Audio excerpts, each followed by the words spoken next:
रहमान रहीम। अस्सलाम वालेकुम members viewers, hope सब खैर खैरियत से होंगे। सबसे पहले जी आज के मार्केट के बाउंस बैक पे अल्लाह ताला शुक्र कि मार्केट ने बड़ा ज़बरदस्त बाउंस बैक किया। और जो डिस्कस किया था हमने चीज़ें कि देखना ये था कि प्लस तो होना था, मार्केट में कितनी प्लस होती है और कितने वॉल्यूम के साथ होती है और क्या उसका ट्रेंड रहता है, तो वो थोड़ा सा डिस्कस कर लेते हैं। प्लस फर्दर ये डिस्कस कर लेते हैं कि कल क्या एक्सपेक्टेशन है मार्केट की, फर्दर अपसाइड मूवमेंट रहेगी और उसमें हमारी स्ट्रेटजी क्या होनी चाहिए। थोड़ी सी क्विकली शॉर्ट सी वीडियो जो कि हमें फर्दर फ़ायदा देगी कि हमने किस तरह अपना जो प्रॉफिट है वो मैक्सिमाइज़ करना है। तो सबसे पहले तो ये देखें, मार्केट ने आज एक गैप ओपनिंग दी और उसके बाद थ्रू आउट पॉजिटिव रही। और आप ये देखेंगे कि कुछ आइटम्स फर्स्ट फेज़ में अपर कैप हुए और उसके बाद फिर आप देखें कि सेकंड टियर और इवन पेनी स्टॉक्स भी मूव करना शुरू हुए। तो एक आप कह लें कि तमाम सेक्टर्स में तकरीबन 90% शेयर जो से थे उन्होंने परफॉर्म किया और प्रॉपर जिसे कम बैक कहते हैं मार्केट ने वो किया। रीज़न यही थी कि एक तो जो मार्केट एक्सपेक्ट कर रही थी उससे बेहतर अनाउंसमेंट आई, प्लस चीज़ें इतनी लो प्राइस पे थी कि अगर आप देखें इंडेक्स तो 43,000 था, बट कुछ चीज़ों के रेट थे वो जो कि 28,000 पे, जब कोविड के टाइम पे उनकी प्राइसेस थी वो थी। तो इतनी चीप वैल्यू पे वही बात है ना कि वो ख़रीदने के रेट होते हैं, वो बेचने के रेट नहीं होते। तो अच्छा इन्वेस्टर तो ऑब्वियसली वो तो फिर भागता है उस चीज़ की तरफ कि इसको किसी तरह ग्रैब कर ले।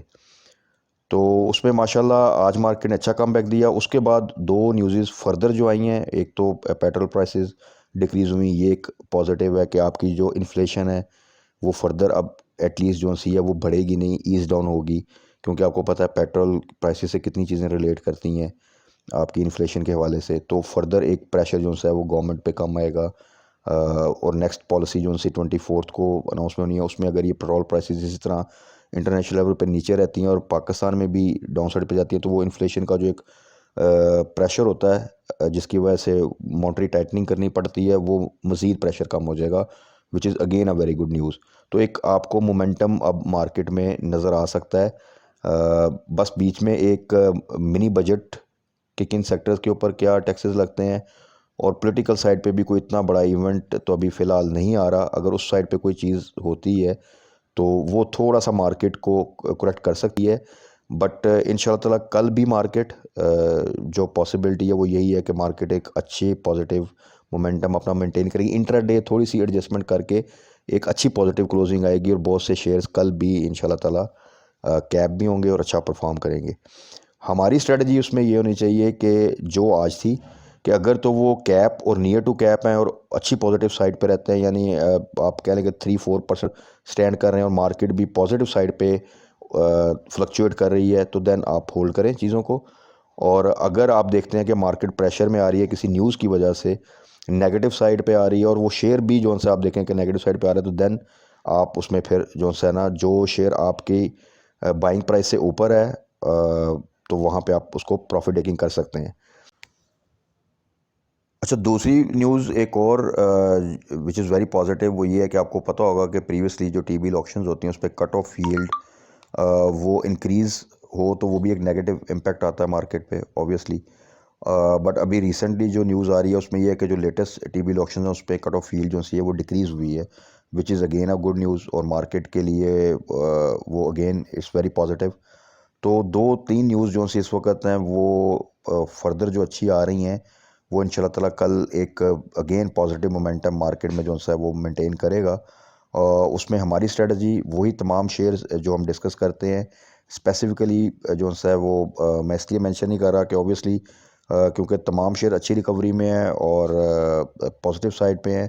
तो अभी जब तक कि वो रिकवरी कंटिन्यू रहती है आप उन चीज़ों को होल्ड करें और जैसे ही कल की क्लोजिंग फर्दर ये बताएगी कि जिस तरह आज बहुत अच्छा 178 मिलियन का वॉल्यूम था मार्केट का, तो कल देखते हैं किस वॉल्यूम के साथ मार्केट कितना पॉजिटिव क्लोज करती है। तो वो फर्दर हमें फिर जो है ना वो अपनी स्ट्रेटजी को रिफाइन करने का टाइम देगा।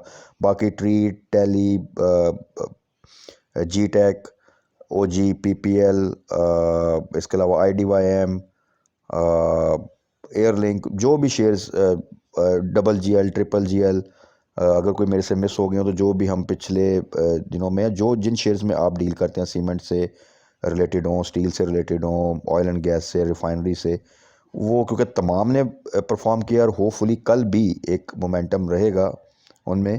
तो जब तक वो मोमेंटम है आप उन चीज़ों को होल्ड करें, और जहाँ पे कोई चीज़ें ख़राब होती हैं, कोई न्यूज़ ऐसी आएगी तो हम फर्दर डिस्कस कर लेंगे कि हमने कहाँ पे चीज़ों को एग्ज़िट लेना है। और फिर एक प्रॉफिट टेकिंग थोड़ी सी करके हमने कौन से शेयर्स हैं जिनमें एक बहुत अच्छे गेन के लिए हमने एंट्री लेनी है, जो कि ज़रा 1-2 महीने की होल्डिंग के साथ हम उसमें जो है वो अपनी स्ट्रेटजी प्लान कर सकें। तो ये कल की जो मार्केट क्लोजिंग है फर्दर उस चीज़ को हमें जो है क्लियर कर देगी कि हमारी फ्यूचर स्ट्रेटजी क्या होनी चाहिए। तब तक एंजॉय द राइड इंशाल्लाह ताला, और होप फॉर द बेस्ट। अच्छी न्यूज़ हैं और उन अच्छी न्यूज़ का जो इम्पेक्ट है मार्केट इंशाल्लाह ताला वो दिखाएगी फर्दर, और अल्लाह ताला जो है इसमें मज़ीद बरकत डाले। तो कल तक के लिए स्टे पॉजिटिव। कल मार्केट क्लोजिंग के बाद फर्दर डिस्कस कर लेंगे कि हमने क्या स्ट्रेटजी उनसे वो प्लान करनी है फॉर मैक्सिमम प्रॉफिट। तब तक अपना ख्याल रखिएगा, दुआओं में याद रखिएगा। Stay blessed. अल्लाह हाफिज़।